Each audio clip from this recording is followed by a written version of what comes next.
Okay. So this is going to be the turn order for this comp. We're not going to do that. Unfortunately, Velk does push out a turn order, so our goal is eventually to find a block buff. The block buff would replace Martyr, and then Sepulcher would go into the lead, and we'd have to change Bad L's turn order. So that's the ultimate goal. Right now, Bad L and Sepulcher are tuned to each other, and these three are tuned to the clan boss after the first AoE. So let's get going. Okay, so turn one, we're going to use poisons, because why not? A1 on Sepulcher. Boss is going to use AoE 1. Now here, I keep debating whether I want to use this to block the stun, like to help prevent stun damage, or to AoE 1 damage.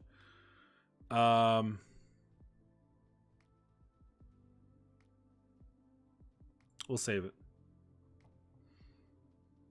Okay, we're just going to run A1. Attack down. Well, sure, she can use it. Doesn't really matter. A1 or A3.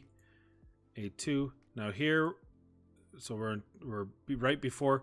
You can see, if you weren't paying attention, you can see that the clan boss is going to go next because of the different turn meters. So that's when we want to use the block, and that's going to block the speed debuff. Now I almost want to use her AoE here right before the stun round, but you'll have to experiment until we can get some sort of block on that. You could even try running her 17 slower, so whatever she's going to be. So ultimately, I'd like her to be one faster. So 173 would be perfect. So 163, 153, 156. Technically speaking, that's what the turn meter boost will give her, is 17. However, I have found that it doesn't work. It ruins turn order. So you can try it, see what it does. Maybe it'll work, but ultimately we want to try to get that block buff. So we're still in turn 2. This is before the stun, right? So we just want to run out turns. Clan boss is going to stun. Good deal. Put up the point. I keep wanting to target the... You can tell I don't have a Bad L, right? I feel like the problem here is because she's out of a turn order, because of her boost, she's not really doing anything here. But she'll boost through and end up being faster anyway. Okay, and we're just going to set everyone to do their thing. And then we hit auto. So that's it. Then you just let it go. You're going to need a little bit of RNG on the stuns, a little bit of RNG on the things. This did get me 22 million, but this also got me 18 million. So I do think on Void, where Valk is not going to follow the turn order, is going to work better for you. Definitely. And once we run this out, I'll send you this video, and then we can decide if you want to try to get your Basilisk to be able to survive, your Basilisk, he would be at speed 245. So Bad L would go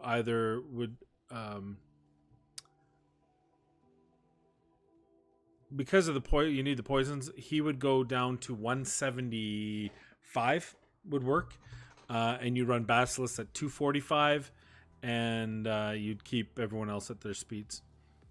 I am going to tune Valkyrie slightly lower. She is sitting at 176 right now, but I'm going to get her at 173 just to pull the turn meter down just enough, hopefully, to prevent this is what happens, right? So now you start seeing Bad L's getting stunned, and he's not under block debuffs anymore.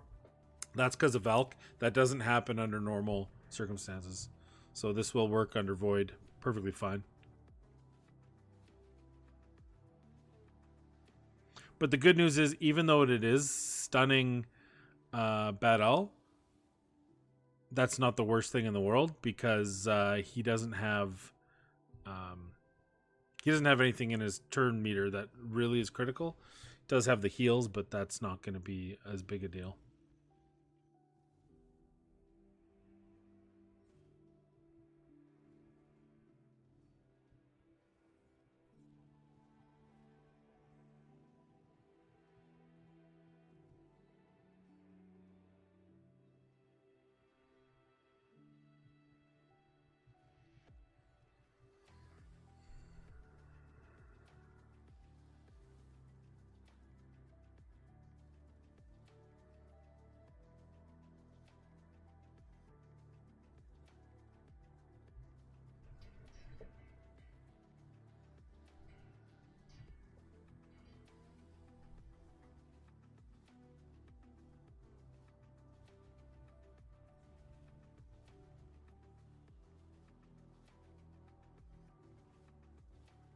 So the other thing, I know you're not a big fan of Warcaster, but so Warcaster at 245 would use his block, which is an unresistible, right? I mean, I guess it has base resist, but 99 out of 100 times it's going to work, and that 100th time it's a wasted key, I guess.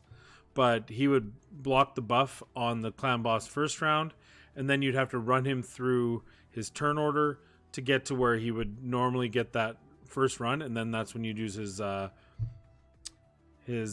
AoE, and then you actually would never take damage from AoE 1, and then AoE 2 you'd have Valk's shield, and then Valk's shield would probably last through the stun for at least quite some time,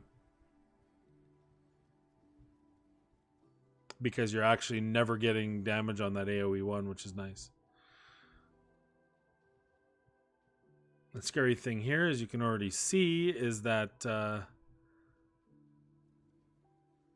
you never know if you're going to get enough heals. Oh, that's a beautiful one, though. Or, sorry, your attack down. My big fear is the attack down. If you don't get that attack down off, then your team's going to die sooner rather than later. I did try Jerrig instead of Valk. 18 million. I tried... we tried Basilisk, got 19 million. Tried Lugan, because I forgot that he has a lockdown, not a block debuffs.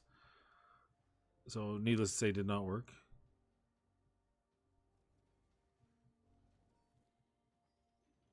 Oh, that's another huge 0 stun. So I think we can do better on this. I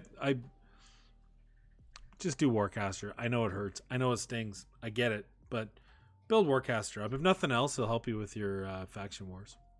He's a good faction wars champ. Bannerlords. No attack down. See, that's what happens. As soon as the attack down's gone, everyone dies. So that is a second issue, which Warcaster will help with low key, because he's actually placing that first AoE, so it just gives you an extra chance to put down that attack down. Yeah, so not the greatest run, obviously 18 million, but so all affinities are going to have the problem with Valkyrie. Void Affinity won't, obviously. So Void Affinity, you're going to be doing good damage. This is your same team, just with these two faster. So you should see better damage just because of better turn cycle. And of course, Sepulcher will land her attack down. So with that, between that and counterattacks, I don't think you're really worried about her not landing.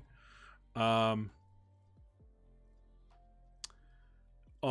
Magic Affinity, Valkyrie becomes a stun target. Again, sure. Or Martyr. Either one of them can take that stun. You may want to experiment using Valkyrie on using her ability after A1 as opposed to after the stun, because then you'd have that shield against the stun, but then you're vulnerable against the AoE. So it's pick your poison, right? Martyr's defense up will be up against the AoE one, so that's an advantage. So you could think of it that way. So if you use Martyr's counterattack in round 1 and Valkyrie's in the other, low-key note that if you feel that you could put Valkyrie back at 172 and Martyr at 173, so that Valkyrie is putting up her shield against the two AoEs, and you're getting that defense up from Martyr on the second and third round. So those are two options for you. Keep in mind that these guys are taking an extra turn, so you have to keep that into mind. That's, I think, all the information I have. Let's find a buff. Let's just pull a Rosh card on the next 2 times, and then we'll forget any of this ever happened. I would love to have this team or with Draco when you have Rosh card, because then your Draco is hitting for 200k. Anyway, that's all I got for you. I hope this works. I am just so we see what's gonna happen here. I'm just gonna do a slight change. to Valkyrie. Valkyrie's sitting at 176. I'm going to move her down to 170. I would even move her to 172 if it doesn't break it, but at least 173.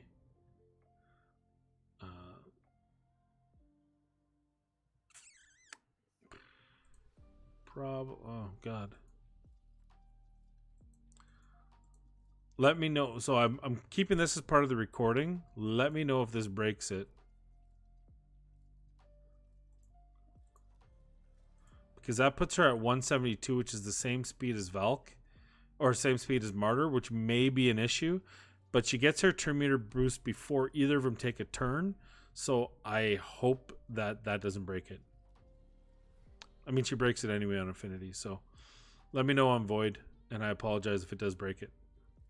But you saw what happened. You saw what I did. Okay.